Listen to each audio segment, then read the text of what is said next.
Pushkin. Pop music's long-standing party animal, Kesha, is now dead set on slowing down and on speaking up. Since debuting on the hook of Flo-Rida's mega hit Right Round in 2009, Kesha's released 5 albums, 2 of which debuted at #1. Until very recently, she was involved in a decade-long court case with her former producer and label head.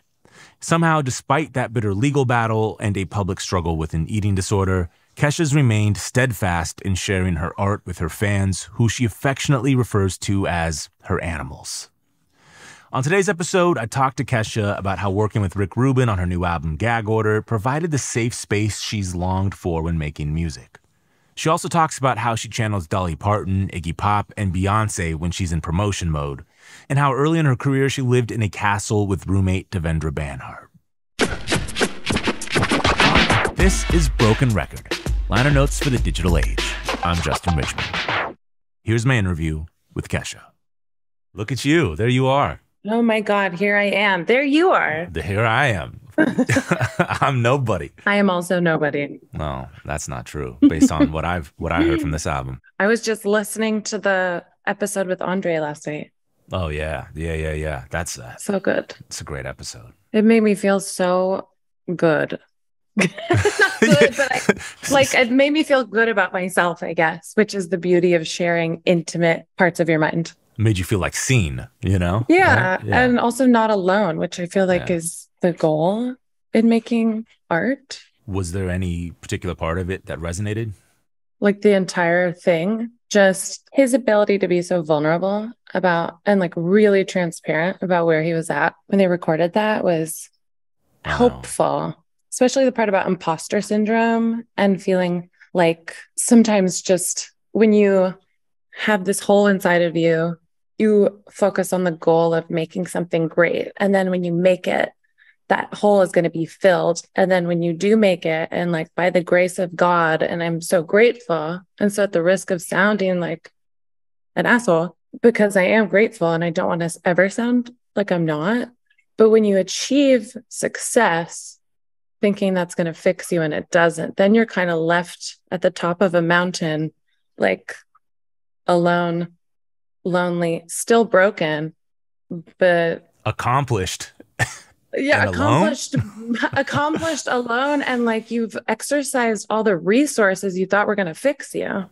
So I just relate to that. Like not every day, but when I have those moments, you feel so alone in that. And it's scary. It's sad. It's lonely. It's terrible.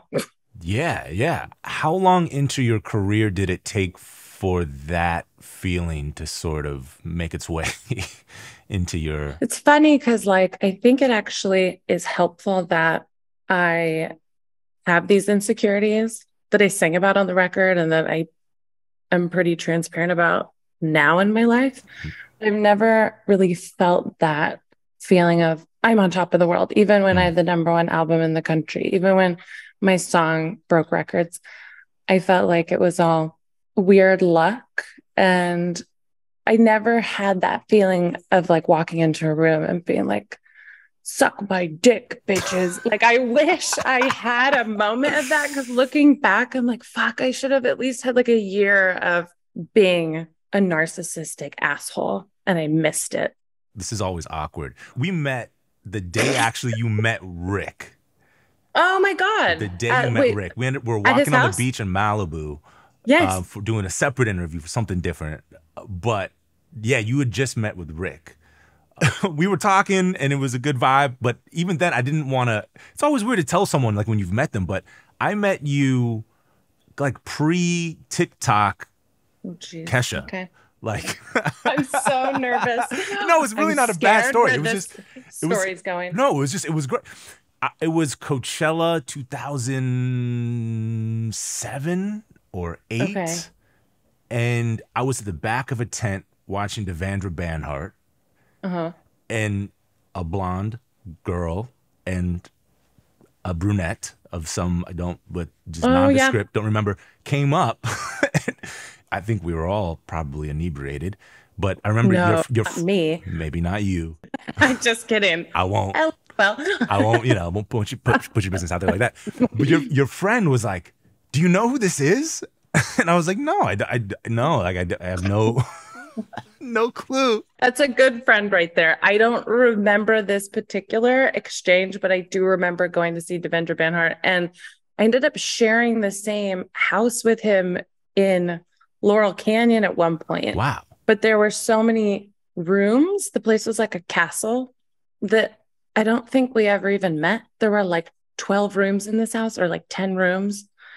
And I would come home, and I think he shot a music video in the living room on my couch. And I like came in, and it was just like it's a very sexy group of individuals laying on my couch. And I was like, the fuck is going on here? But sounds magical. It was a magical time. But like, your story checks out. Is there like a worse part to No, that? no, there's no bad part to it. You having said that there was never a part in time in your life where you feel like you arrived, and some of your honesty on the record about it reminded me of that time, because it was, I remember your friend saying that, her being like, this is Kesha, she sings on the Flo-Rida song Right Round, and I was like looking at you, thinking about the song, I was like, there's no way this is the same person. But I remembered your name, and then like years later, or a year or two later, TikTok came out. And remember, you were kind of like, it was like you were off to the races. But I'm blasted off into outer space. Even in that moment, though, you didn't really seem super comfortable being like, yeah, I'm Kesha of Right Round fame. Was like your friend was really boosting you. That's a good friend, and I'm lucky to like be surrounded by awesome women that we always like build each other up and like have each other's backs. And you say I've never felt comfortable in that role, but I don't think I've just ever felt super comfortable, period.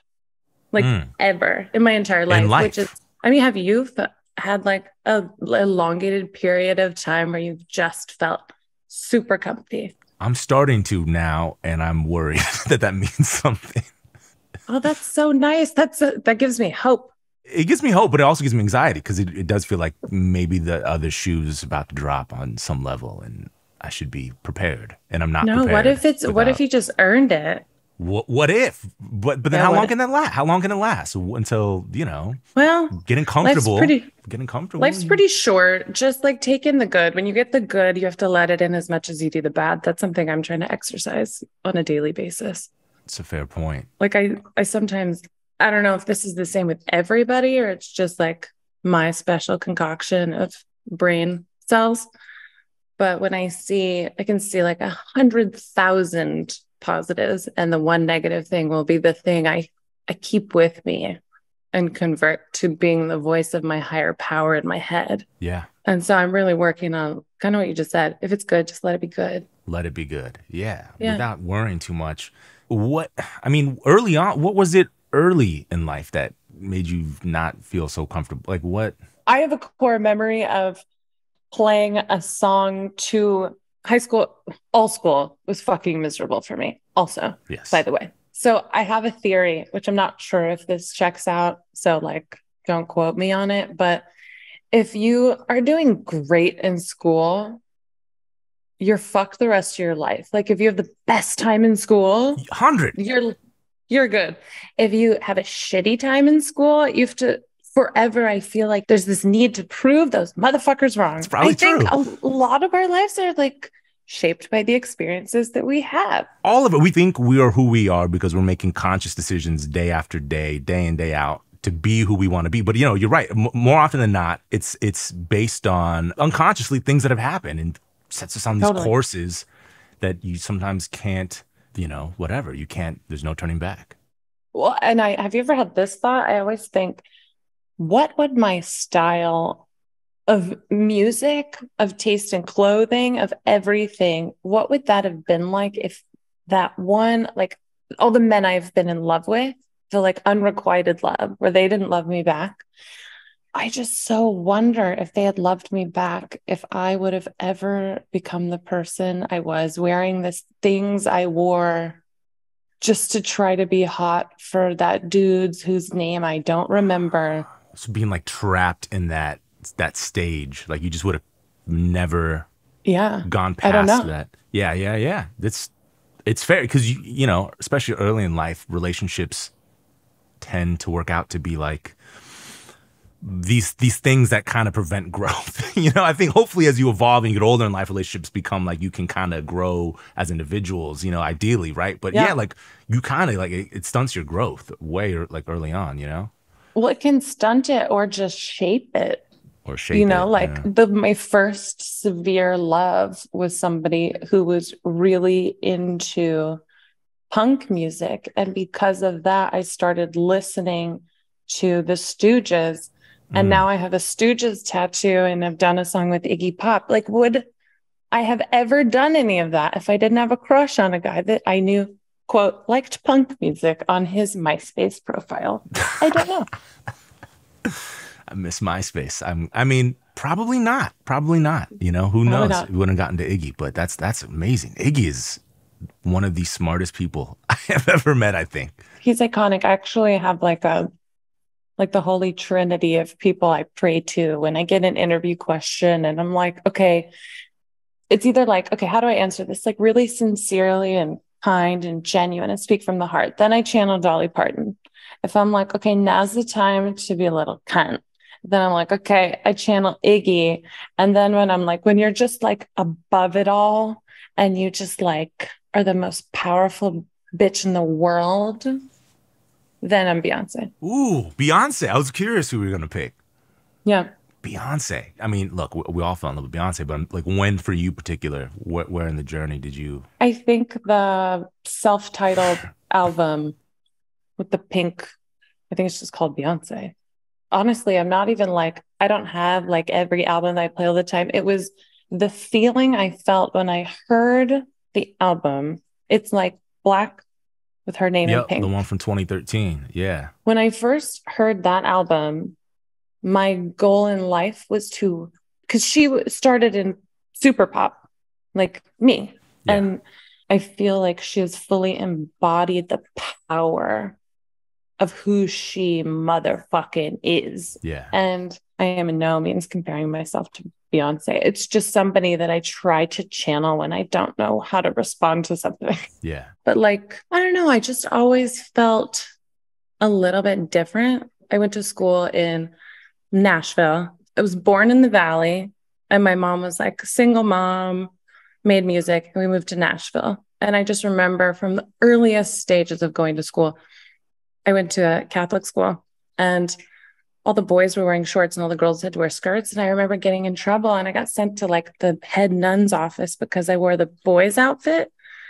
And just since I was like 6 years old, I would be like, if the boys can do it, why can't I do it? And nobody really had an answer. I got my hand slapped and then sent back to class. So I still have not gotten the answer from anyone. No one has given me the answer. If the boys can do it, why can't I do it? That is hotly debated still at the moment. It's a great question, and it's probably there's no good answer. You know, there's no. Good I don't think there is. I don't think there's a good answer. Like I've gone down all the rabbit holes in my mind. I haven't figured out the answer, but even then, I always wondered, like, why do you want to push? Yeah. Why do you have to find a boundary and push? But if it doesn't make sense to me, I don't understand the concept of just shutting the fuck up. And like, it is what it is, which is something Rick Rubin, who I did this record with, he said that to me a couple of times and it like blew my mind. It is what it is. It's just like, what are you going to argue with that? It is what it is. I would be freaking out about something and he would just like laugh and say, it is what it is. And I am still trying to like reach that level of acceptance just in life. It is what it is. Did any of that, it is what it is, did any of that, you know, that ethos, did that like find its way into your creative process throughout the making of the record? Yeah, absolutely. I'm like pretty accustomed to being a control freak as much as I can be. And with Rick kind of just like laughing, it is what it is. We didn't film the first month of recording because I was just beyond emotional wreck. Like it was really scary to me. He's only the second producer I've ever done an album with. Yeah. And so I was just I felt so scared that he was going to quit. And I kept just like obsessively asking him if he quits projects a lot and if he thinks he's going to quit my project. because I felt so nervous that I wasn't going to be able to deliver the goods. And he was just so patient and so kind. I mean, you know, he's an amazing human. Is. Yeah. He's so great. It was such a great influence on my life. But I have kind of taken in that it is what it is. I made what I consider to be the most proud thing I've ever made with Rick. Yeah. I'm the most proud of this, of anything that I've ever made my entire life. I think it's a masterpiece. I think it's a classic. And if people are going to sleep on that, that's not my problem. I hope not. I mean, it's really good. I mean, the last 2 records you made were great too. Like from a listener's perspective, from the audience perspective, it seemed like even those records were like a big growth period for you too. Like just hearing your vocal more, you know, it just felt like, oh wow, like you're really like you're singing, like this person can sing. So I got kind of used to having auto-tune as this crutch because I was like, no. It's like I need my medicine. Like, or I'm not going to be able to live, right? Like this is my life force in my music. I have to have the auto-tune. And Rick like weaned me off. It was like a detoxing program with Rick with the auto-tune. I swear to God. I would cry and be like, no, please give me the auto-tune. And he's like, I don't know how else to tell you that you don't need it. And like, I still am getting used to that idea. Like it's been shocking to me that you still feel like you might. I mean, you're a great singer. Thank you. And also like, yeah, fuck yeah, I am. And it makes me sad because like we were talking about before, sometimes you just remember that one comment, you know? There's comments that I think even if you move past, I mean, they're just going to stick with you. There's certain comments that it's just offhanded comments. People don't even realize what they're doing. You know, they say something. No. I've had family members say things to me as a kid that I still think about. I'm like, oh my God, you know, I'm deficient in this particular way because someone just said it one day randomly, you know, they don't remember it, I'm sure, you know. They probably have no recollection of it. And those things almost help define who you become. Because as people, we're just an amalgamation of all of our experiences, all of the sounds we've heard, all the records we've heard, you know, like everything's a ripoff because we heard it somewhere. Yeah. Like I really think our brains are just like our dreams. Our dreams just interpolate what we've experienced. And it's the same with making music. It's like, I'm just dreaming. It's kind of like, I don't know what's coming out. It's just a dream, but it's a mashup of something I must have heard with something else I must have heard and something else I must have heard. Yeah. The sort of like affirmations or sort of just like the samples from sort of like, you know, some are spiritual leaders. There's a magician in there. There's kind of just like these great. He's a wizard. A wizard. Not a magician. Excuse me. Was there a difference? Oh my God. Yes, there's a difference. A magician. I don't actually know the technical reason they're different, but I'm pretty sure wizards are like more powerful. Well, more power. Well, it depends, actually. That's a good question. But we should ask the fans. What do you think's more powerful, a wizard or magician or a musician? Or I don't know. Cast your votes.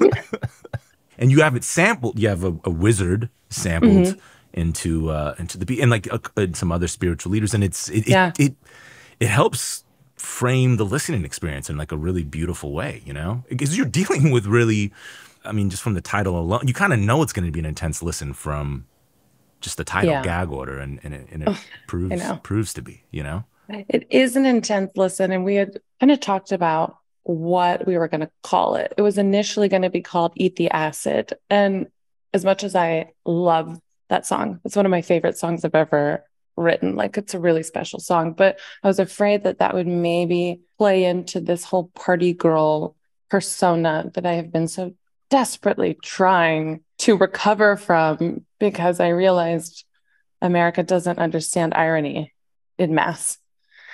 So ever since then, I have to be really careful. Anytime I mention any kind of substance, even if I'm joking, it's like, it's going to follow me until I'm far beyond when I'm dead. Like that's what I'm going to be remembered for. So I was like, I don't know. Maybe, you know, there's a lot of time to, you know, if that's not what you want. There's a ton of time. I don't want to be remembered as the chick that liked to party. It could be like she was really fun when she did party. Yeah. And there's all these other facets to her character. And you can, yeah, and partying is now secondary too. I'm fun as fuck. Like, sue me. We're going to take a quick break and then come back with more of my interview with Kesha. We're back with more from Kesha. When did you write Eat the Acid? Okay, so Eat the Acid, I forget the date, but that was during lockdown. So I was upstairs. This is my house. So I was upstairs and I was just having like this intensive anxiety because I think when you do what I do, you are like off to the races and you have very little time to sleep or do much of anything else besides maintain that this thing you fought so hard for and dedicated your life to is sustaining life. So that happened for 12 years. So lockdown was the first time I was in one place for more than 2 weeks, probably in over a decade. So everyone had a tough time. And I'm very grateful. I have a lot of privilege and I want to acknowledge that. But it was really mentally a fucking nightmare. It was almost unbearable. Yeah. Just because when you dedicate your life to something and then you have built this whole castle around this idea of what your purpose is and what is, and then it's disintegrating in front of you, I really felt like I was having a psychotic break. So watching these illusions kind of fall left and right and realizing that if I never made a song again, if I never went on tour again, if I just like ceased to exist, I'm not sure anybody would care. Like, and that freaked me out. Like, people would care. It would be like a TMZ article, but like, and my family would care, my friends would care. And I know my fans would care, but like in large part, knowing that if something happened to you and it would become just like a news story for 20 minutes and fade, then you start to be like, well, what have I risked and sacrificed everything for? I've missed so many birthdays. I missed so many moments with my family. I missed my godson being born. Like all of these things, all of this time that I'm never going to get back. And what did I sacrifice it for? Like for a number one song? Like who fucking cares? So like it's going to make me emotional because I'm never going to have that time back. And that like still fucks with me. Yeah. But I then kind of like, with the help of Rick, like I fell in love with music and like why I started loving it in the first place, why I started making it in the first place, why I have to make it. And I started feeling like it doesn't matter what anybody else would say. You're important to yourself.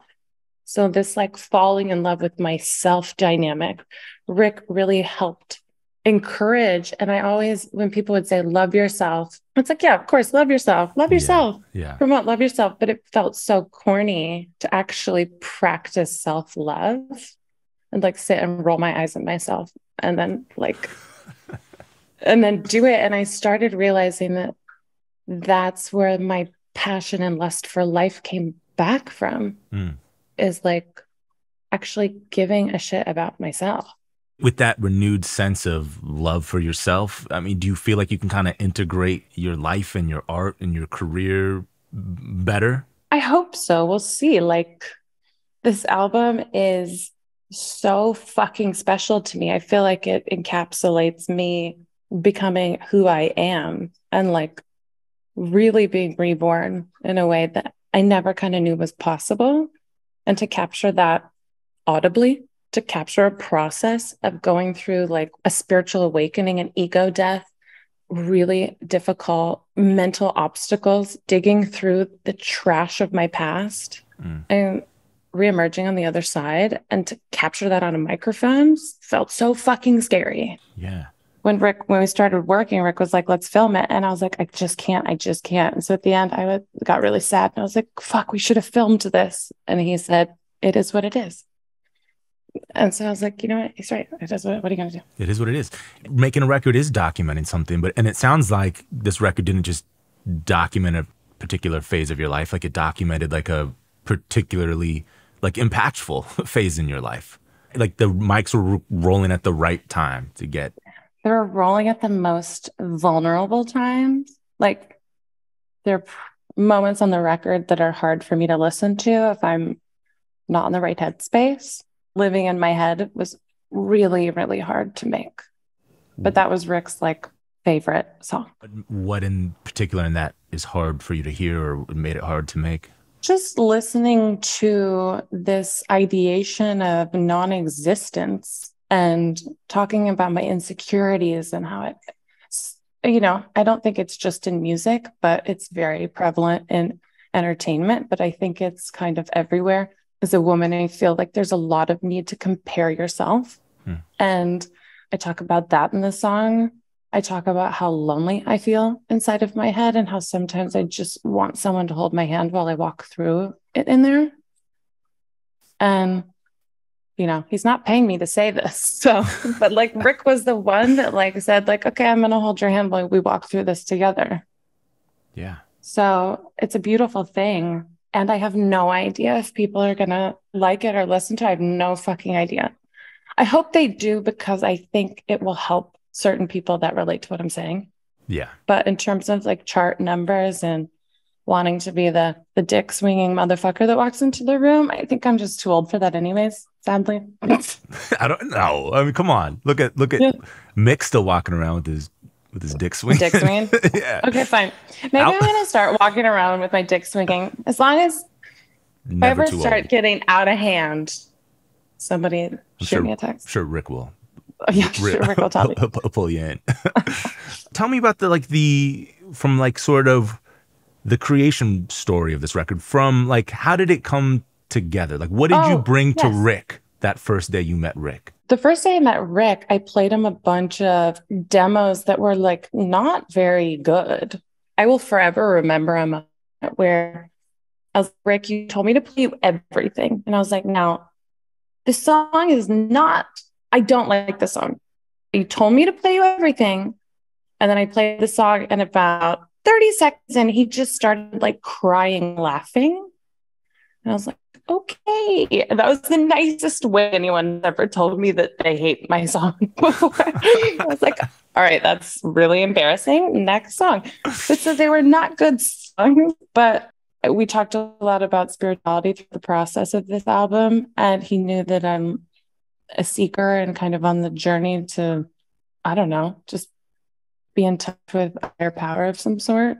And that's what we end up really bonding over. Did anything from that first batch of demos you played him make the record? Like any facet of those songs or any? One did. Hate Me Harder. Wow, I like that. Hate Me Harder, but the song leaked. The original demo leaked like a couple years ago.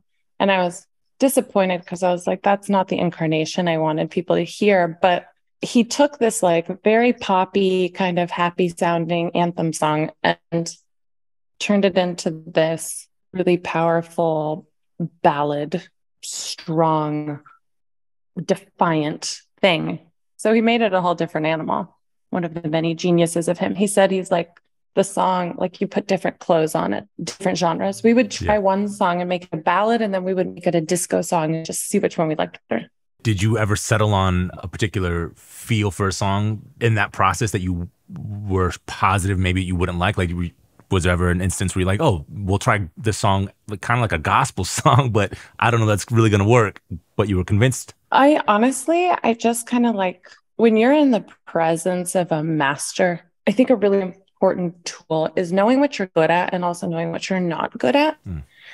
And surrounding yourself with people that are good at the things you know you're not good at. So having like this like beautiful experience and getting to sit in the same room with Rick, I was just like, honestly, I'm down to try whatever. Like I was game, which I think hopefully, I mean, I don't want to speak for him, but I think it was fun for him too, because I was like, sure, let's try dropping it like 20 BPM, drop the key, slow it down, change the chords. Like I was here for the whole experience. That's great.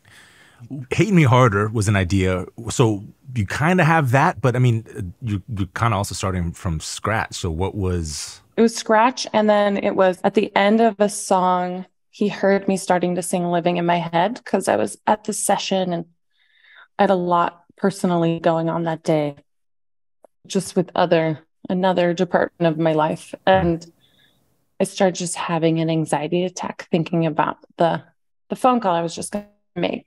As I was leaving, I just kind of mumbled into a mic like this, like, I don't want to be here anymore. I don't want to be here anymore. I'm so fucking insecure. So we listened to the whole song, and that little tiny part at the end ended up being Living in My Head. And he was like, that's real. I want to start with that. So there were like little tiny pieces, I guess, thinking back, but Hate Me Harder was the only song in its entirety. But Eat the Acid, I don't think I ever even played. I actually don't remember. Potentially, now that I'm thinking back, he may have heard Eat the Acid, but it was so different. But he just took everything off of everything. Like the production all went away and it was rebuilt. Yeah. But Eat the Acid was kind of like the foundation of the album. That was when I was sitting upstairs having this, like, what I perceived to be a psychotic break, but turned out, according to my therapist, to be a spiritual awakening. So that was the song I wrote the next day after that. I guess to go back to the story you're telling, you're sort of in this dark period, start of first couple of weeks of lockdown, and you're feeling like you're having a psychotic break. In that same sort of instance, you talked to your therapist? Oh, I talked to her the next day. The next day. I was like... Not playing around. I like genuinely was like, okay, it happened. Now what do I do? Yeah. And it was like the first week, I would say it's the first weeks, maybe first months were the most intense of lockdown. I don't remember the exact date. Like it was somewhere between March and June, somewhere in those months is when that happened. So this experience happened. I felt like I had a conversation with God, who was really funny, it turns out.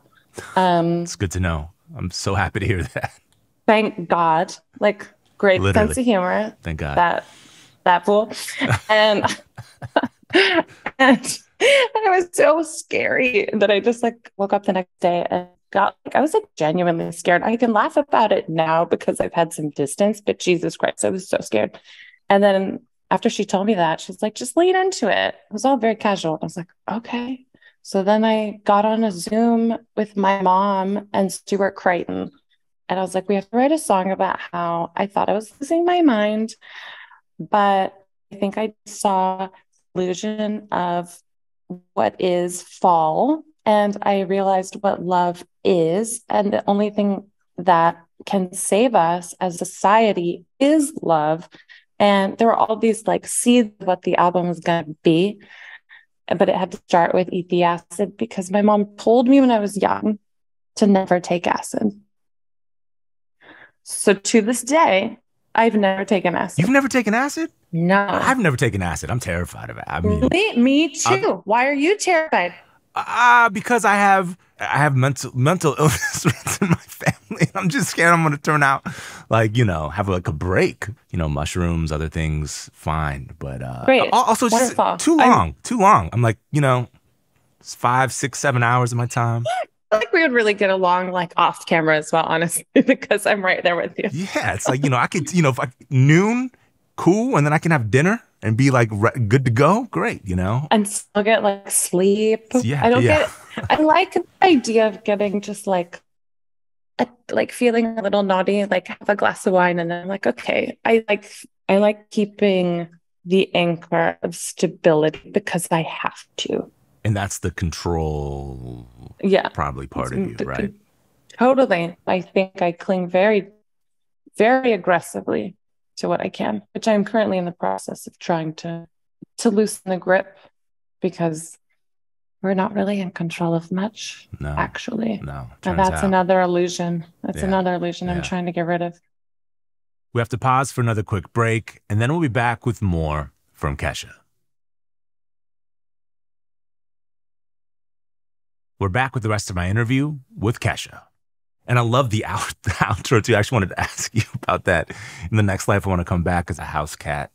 Like that melody. I don't know. Did it come from something? It did, but I want to know what the melody reminds you of first. I don't know, it reminds me of one of those like ethereal like 50s songs, you know, like Earth Angel or something. I don't know why. Like it just reminds me of like a doo-woppy early R&B, always been in existence, one of those songs, you know? Oh, cute. I love that. That's totally not what the inspiration was. Do you want to know what it is? Yeah. Or should I just let you live with your fantasy of what I'll revert back to my fantasy, but I do want to know. So the drama, I wanted to have one song that is kind of poking fun at the fact that like we as humans love drama. I think it is, I don't know if it's the culture, I don't know if it's just part of being a human, or maybe it's just me, but people fucking love drama. They love bad news. It's clickbait. Like everybody loves it in their own vein. Like I think about how sports teams, is that just so you can have a team and they can fight each other and then there's drama? Like the Real Housewives of Beverly Hills, drama. Politics, to a large part, sadly, now becoming more about drama. I don't think that's right. I think politics should be about politics. But so I wanted to kind of compile a song that sounded like the psychosis of what the world and what like scrolling through TikTok feels like to me. It feels genuinely so deranged sometimes, where you're like, hee, I'm dancing. Oh my God. Like that constant flow of noise and chaos. I wanted the song to be about that. And then the outro, I wanted it. Have you ever been to Disneyland? Yes, I have. Okay. So the house cat, which I wrote with Kurt Vile, is for me supposed to sound like when you're going on the water ride, the one you're in like the log ride. Yeah. I don't know what it's called. Yeah. So you're going up and you're passing all these like really cute little characters. And there's like a wolf, and it's a wolf is singing in the corner, and he has a cauldron for a bunch of bunnies. And it's so cute, but it's actually really fucked up. Like there's a wolf boiling bunnies alive. Yeah. And echoing while you're going up the hill, and there's these songs going, and they start getting faster, and then they start getting fast, and you start hearing the screams of children. And I wanted the end of the song to sound like that. Like the screaming of children? No, like the ride. Okay, I got you. Hold on. The whole like the experience of the deranged moment of the water ride at Disney when you haven't yet reached the top, but you're about to free fall. I love that.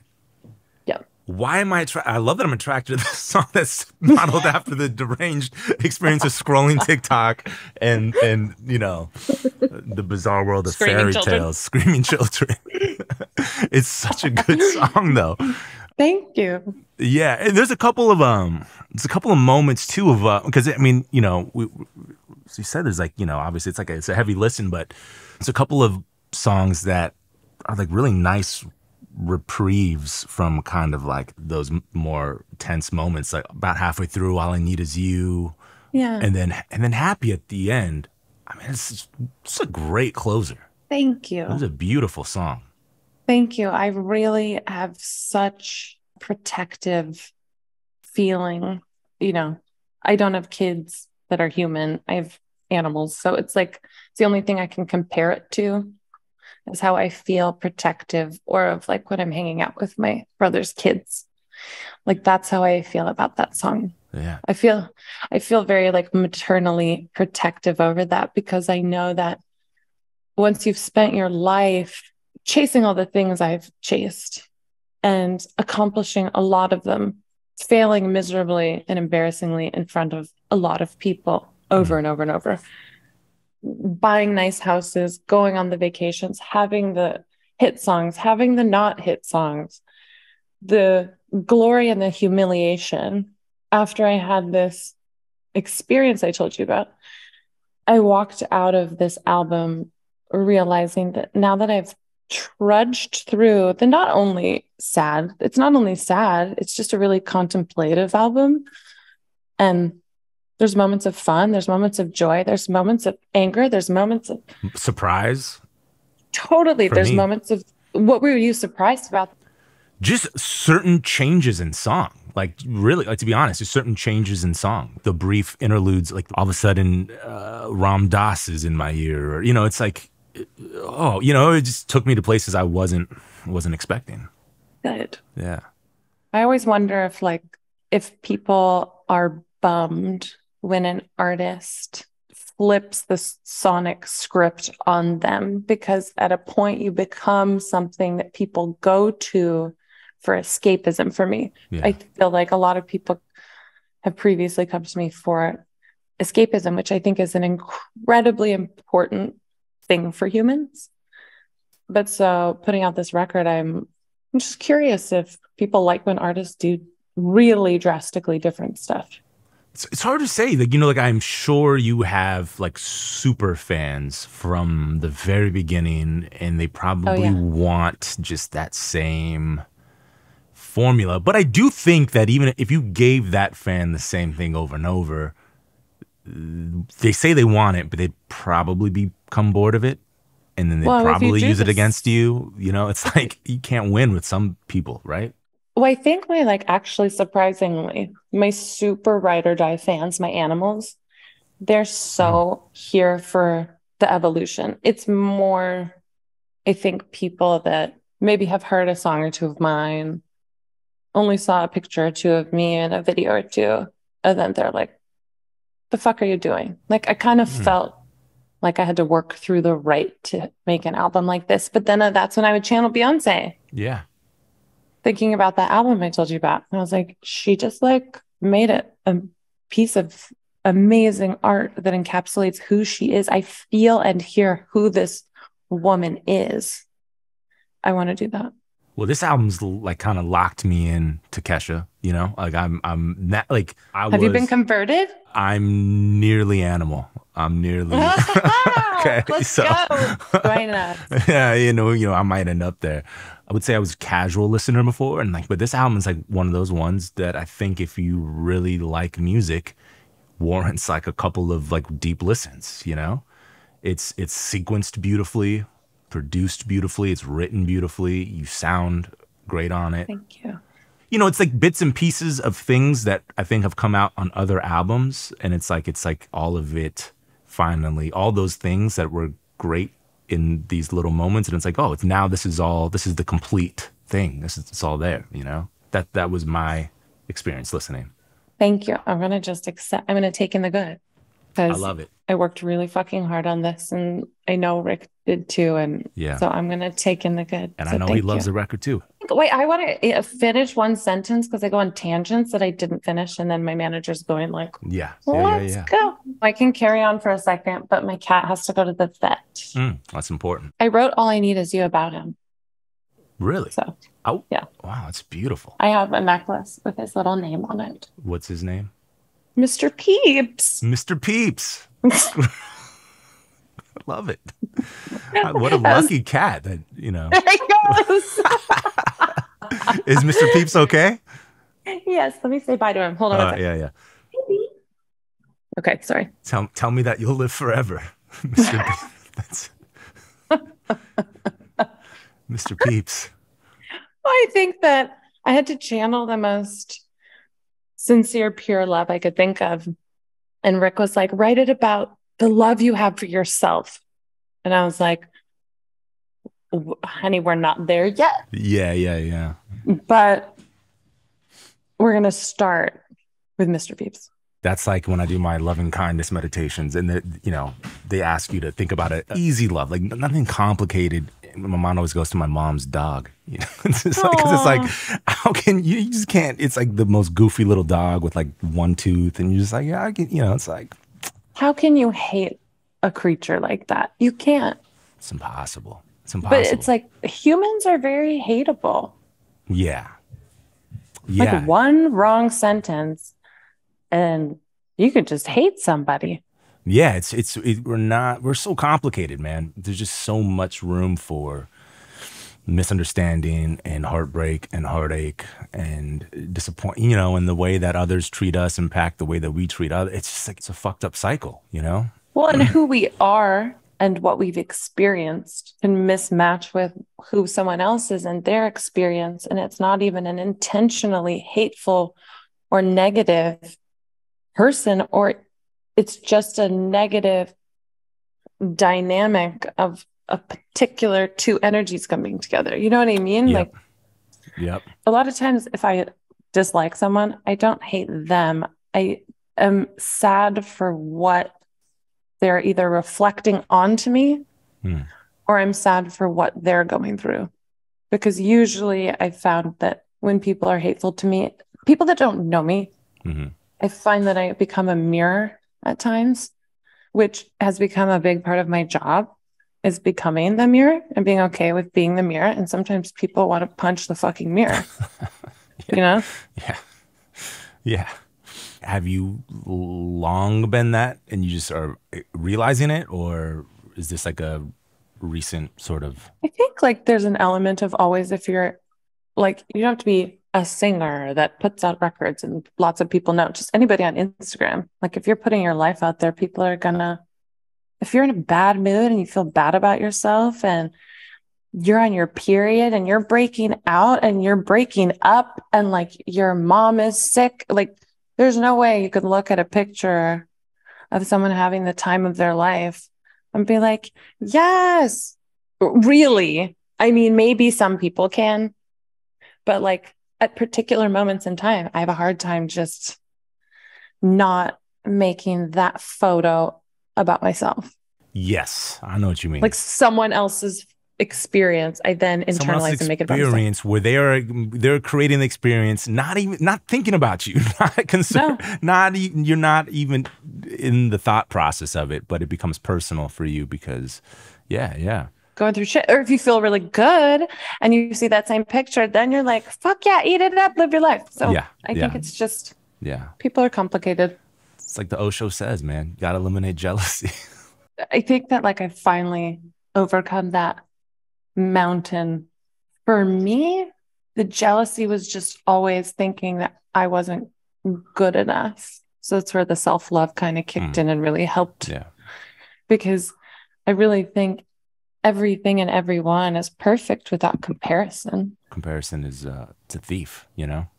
It absolutely. Is that a famous quote or did you just make that up? I believe it's a quote. No, I did not make that up. I believe it's a quote. That's brilliant. When especially like I've grown up in a sphere of pop music. That's my history. That is not my present and that's not my future necessarily. I don't know. But growing up, when the years of people would be in college, but like going to an award show and then you get lined up and people pick like their favorite butt. Like they're the craziest things that I've experienced. Yeah. And I can laugh about it now, but at the time it was really hard to like, they would line up multiple women's bodies and just compare like nose to nose, lips to lips, arm to arm, breast to breast, ass to ass, like who has the best. And if you could make the hottest woman, which of each of these women would you put together? And things like that were just, you know, that definitely took a toll. It turned into a really severe eating disorder because that's all I could control. I felt like, wow. Thank God I'm in a place where now I'm just like, I'm really hot. So it's fine. That's beautiful. I'm so glad you're in a good place personally and musically and that you've found what you want to do. The first song of like this is it. It's funny that you say you found what I want to do. I actually have no idea what I want to do. Like this very well might be the last song on the last album I ever put out. I don't know. I've let go of the control of what I think should happen. I'm allowing what is going to happen. And I'm going to work really, really hard to facilitate safe spaces for all people. That's all I know what I want to do. And I'm not sure exactly what that means. But, for the summer, that means a tour. And we'll see where that goes. I'm sure your tour will be a safe space for everyone. It's going to be beautiful. It's going to be great. It's so fun. You should come. You'll have a great time. I'll come out. I'll be there. The Palladium. Okay, great. Yeah. Yeah, fuck yeah. Yeah, hell yeah. Kesha, thank you so much. Thanks for letting me ramble. Yeah, thank you. Go take care of Mr. Peeps. Thank you. Cool. It was really nice to talk to you. Yeah, same. Thanks to Kesha for delving into her artistic evolution and how that influenced the making of her new album, Gag Order. You can hear Gag Order along with all of our favorite Kesha songs on a playlist at brokenrecordpodcast.com. Broken Record is produced with help from Leah Rose, Jason Gambrell, Ben Tolliday, Nisha Venkat, Jordan McMillan, and Eric Sandler. Our editor is Sophie Crane. Broken Record is a production of Pushkin Industries. And if you like the show, remember to share, rate, and review us on your podcast app. Our theme music's by Kenny Beats. I'm Justin Richmond.